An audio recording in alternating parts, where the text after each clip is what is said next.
So yeah, this is James Gunn of Guardians of the Galaxy bringing his take to Superman, and honestly I have really high hopes. Like, I know you're not a big comic book guy, but I really think you should watch Guardians. Okay. Because those are the few films like within the MCU that very much, you know, they are connected, but it feels like a very distinct voice. Yeah. It's just like a very weird little like its own separate science fiction franchise. Did James Gunn do Guardians? James Gunn did that, yeah. So I think you should definitely watch those. And yeah, I'm just really like excited for this, especially because since the 70s, since the Christopher Reeve films, we've never really gotten a true Superman.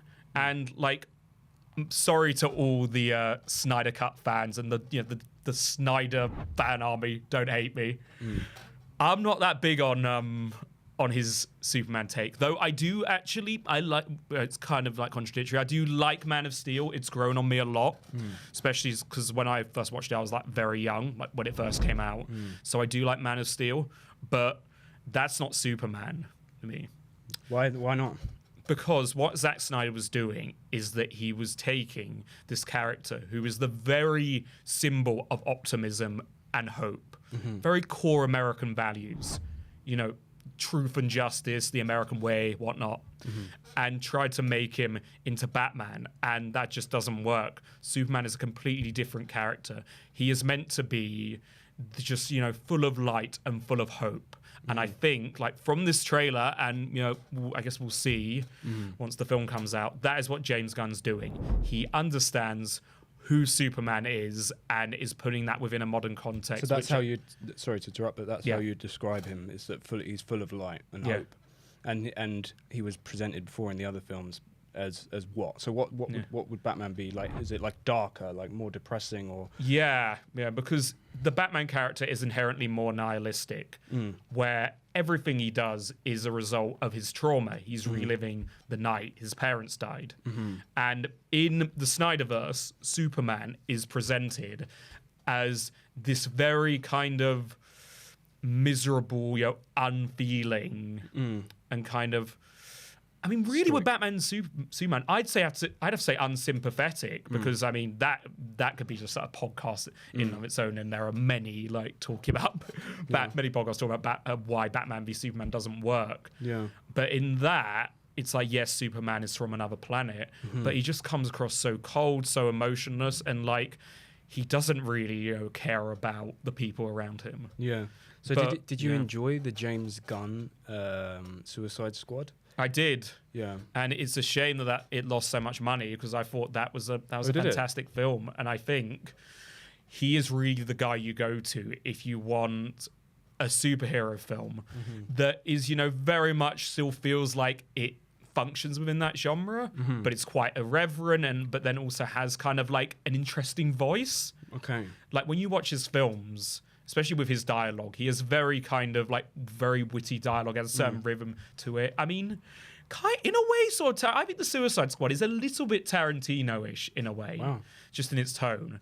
So I feel like James Gunn very much has that for him, where it's a distinct voice, but also he has the passion, and he really loves these characters, but also isn't afraid to add new layers to them. And I think if that is what he's done with Superman, it could be fantastic. And it's just crazy seeing like how much Nicholas Holt's done. Like, that's Tony from Skins. I know, that's mad, and he could be like an amazing Lex Luthor. So I'm very excited for that. And then Rachel Brosnahan, which, full disclaimer, I have not watched Marvelous Mrs. Maisel, which you love. This guy's a big fan of it, but she looks great as Lois Lane. So I have high hopes for it, man. I hope it's a good. Man. Yeah, what did you think? It's mad how you say you don't feel like you've seen a true depiction of Superman in such a long time as well. Like, it's intriguing to see all the different ways that he's been presented and portrayed and stuff like that. But when it comes to this, like, man, this is all, I don't know. I'd love to delve deep into the James Gunn. Like, I will start with Guardians of the Galaxy for sure, because it's definitely intrigued me. Just the humor of it as well, and just the soundtrack alone. Yeah. But yeah. I guess we'll see. When does it come out? July. Pretty soon. July 11th. Soon. Yeah, July. Yeah. Man. And you got to say that it's interesting actually that if we go back to James Gunn, like the Suicide Squad was released quite soon after the one that was in 2016. Yeah, well, it was 2021, so not long after. The pandemic was kind of right. Okay, and it's a shame that it was it didn't do very well. Yeah. Compared that to the other film. What did you think of the 2016? The 2016 Suicide Squad. I think that is really an example of a film collectively breaking the internet's heart. I have such core memories of that first trailer, which I still think is one of the best teasers ever made. The I Started a Joke teaser. I'm sure you're aware. Yeah. That was so intriguing, so haunting. I remember being so excited. It seemed like going to be such a deep film. It's just different, so interesting. And then when it came out, it was so just shit, wasn't man. What that trailer it was so was bad, and all there was to it was, Margot Robbie as Harley Quinn. The entire internet going on about how fit she is, which they're not wrong. She's a great Harley Quinn. She's a fantastic Harley Quinn, and it's cool that they brought her back. Yeah, and in James Gunn's The Suicide Squad, which is where I actually think she gives the best performance. But she was so underserved in that film, in the 2016 one. Yeah. And the problem with that film as well was that it felt like a trailer. Yeah. And that's actually because when that original teaser came out, I guess Batman v Superman didn't do as well.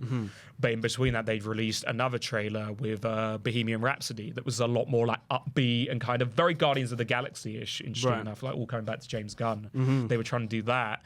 And then, because, Batman v Superman didn't do well, but people liked that trailer, they literally cut the film up and then went to the trailer house and said, here, it's all yours. Wow. So that's why that film feels like an extended montage and not an actual film. Oh, it's devastating. It's a music video. It's devastating. Even I was intrigued by that trailer. Yeah. If only the editors of that original trailer edited the actual film. It could have been. I wonder if it could have been put together in a way that actually, saved it. But I guess we'll never see. There's something bad here in Derry.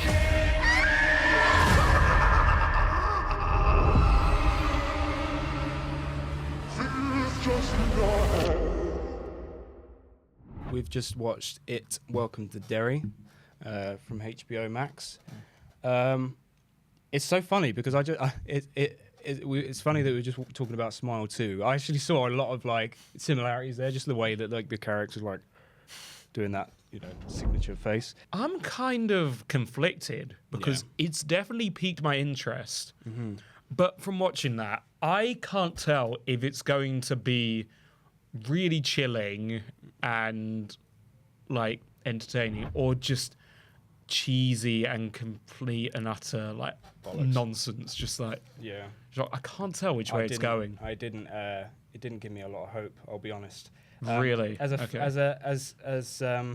I think I will watch it, but I'm not oh wow, this is going to be fantastic. Yeah, I'm intrigued by it. I will definitely give it a go. I'm someone who didn't like the It films, the new ones. I know a lot of people have a real soft spot for the first one. I still like the first one. I think that holds up pretty well. Yeah. It's pretty solid.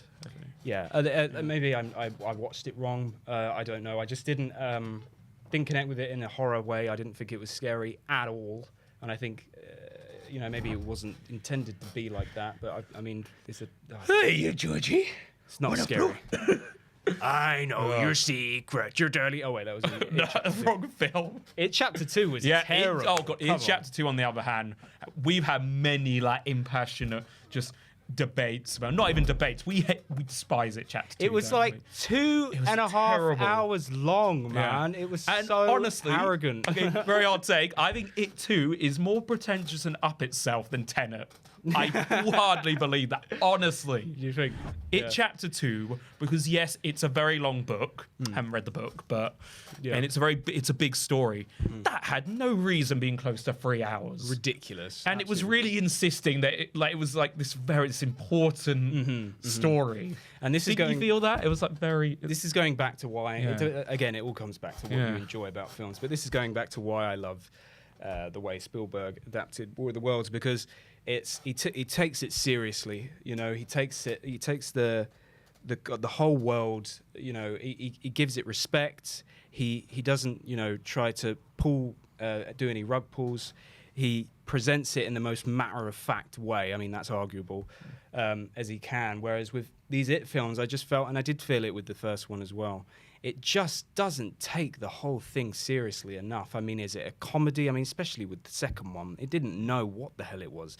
You know, these characters are supposed to be in these situations that are so bonkers and crazy, and just, like, you're seeing, like, I can't even remember what happened, like these CG stuff and things, like just transforming into like these weird creatures and that. And like you've got Bill, what's his name? Bill Hader. Bill Hader's character making these stupid jokes. You wouldn't be doing that if you were experiencing that. I didn't know what he's trying to be. Like in a comedy, it's totally different. Was it a comedy, a horror? Didn't know what it was going to be. And I just feel like, you know, this TV show is going to be riding on that same kind of thread. Yeah, that's why I'm not that excited, because is it gonna be to the same effect as the first film, where it's like, okay, a lot of the flaws were still there, but it was just, I don't know, they kind of got away with it because it was the first film, and it was it was a tighter script as well, so you kind of overlooked it. And that's why I still like the first film. It's still quite effective despite some of the same problems being there. Or is this TV show going to follow in the vein of the second one? Yeah, where it just takes itself so bloody seriously, and it's just like insisting that it's like utterly terrifying and ridiculous. So you think it takes itself seriously? I think it does. Oh, I got that from the second one for sure. Even how ridiculously comedic some of the scenes were. I think it was just ridiculously comedic, but also I think in that runtime. Yeah. I don't know. It felt like it felt arrogant being that long. It was, you know. Yeah.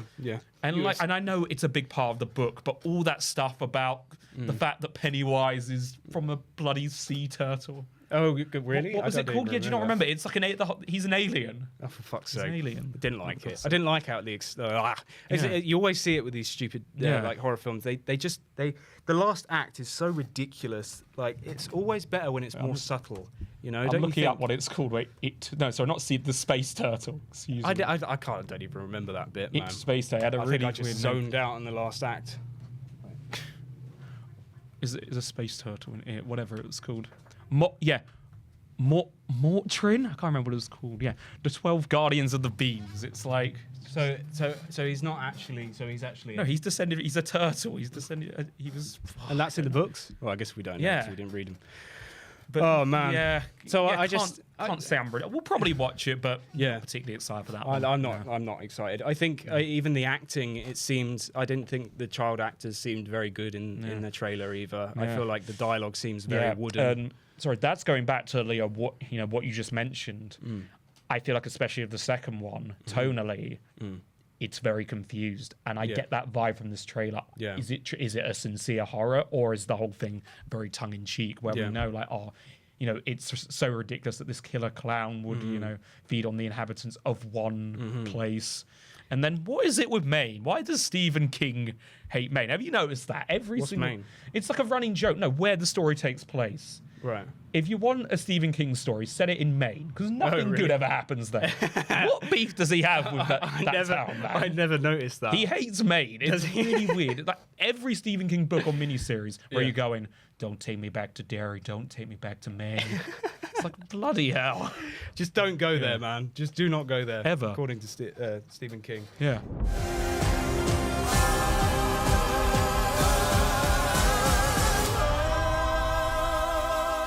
Big strong man, I love you. Okay, so on October 3rd, there's going to be a film coming out called The Smashing Machine by A24. We've just watched the trailer. Wow. I mean, looking at the trailer, like I'd heard about it before you'd mentioned it. I wasn't too interested. Although Benny Safdie, I do love Benny Safdie. I think that was a great trailer. I thought that was really cool. It's really intrigued me, actually. And it's so interesting that you could see Alexander Usyk actually in the trailer. I don't know how much he's involved in the actual film. But I think, like, I don't know, no matter what you think about Dwayne Johnson, like in the trailer, I think he looked pretty good. I mean, the way that it made him look in the film, God knows how his actual performance is going to be. I think if this film ends up being good, it's going to do wonders for like his whole career and that. Like, it might ultimately change his whole reputation in terms of being an actor. No, I'm definitely keeping an open mind for it, because going back to the Safdie brothers, like Uncut Gems is one of my favorite films, and maybe this could be The Rock's Uncut Gems. So I am hopeful, and it is good that he seems to be challenging himself, even if it is him playing like a fighter. It still looks like he's trying something different, and it looks very like well shot as well. I like that the whole thing's got a very like retro 70s look to it, which to be expected, from an A24 production. They're always going to do interesting things. Yeah. But no, I actually, it's piqued my interest. I'm definitely going to watch just to see if, like, can The Rock be a great dramatic actor? Yeah, I mean, maybe. I mean, like with Adam Sandler, it's the same exact thing. I mean, he was great in Uncut Gems. I didn't think particularly much of him, although he was good in certain films before that. His reputation was that, in terms of his performance as an actor, it wasn't that strong. Like we said, with Dwayne Johnson, it might completely change his reputation. But yeah, man, looking at it, it looks like it's going to be like a really emotional film as well. Like, so, like, it's kind of it reminded me of Southpaw. Just the relationship between him and his wife. You could see that that's probably a big part of the narrative. But yeah, man, I mean, really intrigued by it. Anything that A24 does, I'm always... I'm there, always. And I guess it's quite interesting because UFC is a very niche sport. Yeah. And the guy he's playing, a guy called Mark Kerr, is like one of the most famous UFC fighters. So I guess that will be interesting for people who might go and see it, expecting like, just a typical like Dwayne "The Rock" Johnson film. Yeah. Be like, okay, this is something different. But the word that's been getting thrown around a lot with this trailer is that like this performance looks transformative. In your opinion, do you think it looks transformative because of anything that he's doing with his physicality or his voice, or do you think it's just the makeup? Because I've seen. Do you think he looks like Dwayne "The Rock" Johnson in the trailer? It is odd. I feel like in some angles he does, but in other angles I'm like, yeah, it's him. Yeah, it's definitely him. I think he looks really. I think he looks great in it. I don't know how they did. Is it just makeup? It's a lot of makeup. I mean, very impressive makeup. Very good. But it does look. He does look very different. Yeah, and I must say, like, when it comes to like most of his films, whenever it's a Dwayne "The Rock" Johnson film, it's just like he's playing himself. He's not even really acting sometimes, and it's just like he's not been in very good films at all that have never interested me. So it will be intriguing to see how he does with this film, and I feel like I have a feeling that it's going to pay off and it's going to do quite well. So the Safdie brothers, are they doing their own thing now? Yeah, so like Josh Safdie has got actually a really interesting film coming out this year called My Supreme with Timothée Chalamet. Oh, okay. And I find it quite funny that they both like split off to do their own thing, and in the same year they're competing, both with films about very niche sports. Because My Supreme is about like, I mean, I think the character's fictional, but it's about like a ping pong player. Right. Yeah. So I find that really interesting because UFC, I don't think is really as mainstream as like football or even WWE that Dwayne "The Rock" Johnson starred in. Yeah. So I think it'll be interesting to see what they do on their own. And Benny is like a fantastic actor. I mean, Oppenheimer. Yeah. And he's in The Curse, isn't he? Yeah, he's great. Benny's been killing it. So it'll be interesting to see what they're doing on their own. Even though I love them together, I love Good Time, love Uncut Gems. Yeah. So it's really it's fascinating to see. And you can definitely see like his signature. I don't know if it's both of them together. It'd be interesting to see Benny on his own. But it's so much about these like following one particular character on a roller coaster journey of just like anxiety inducing. Yeah, this definitely looks like it. Yeah, it does. Yeah, that's what I'm showing the highs and lows of the relationship with his wife. Yeah, and how his fame affects her. Yeah, like the weight of that. Yeah, it feels like it's going to be really quite emotionally intriguing, captivating. Yeah, I'm interested.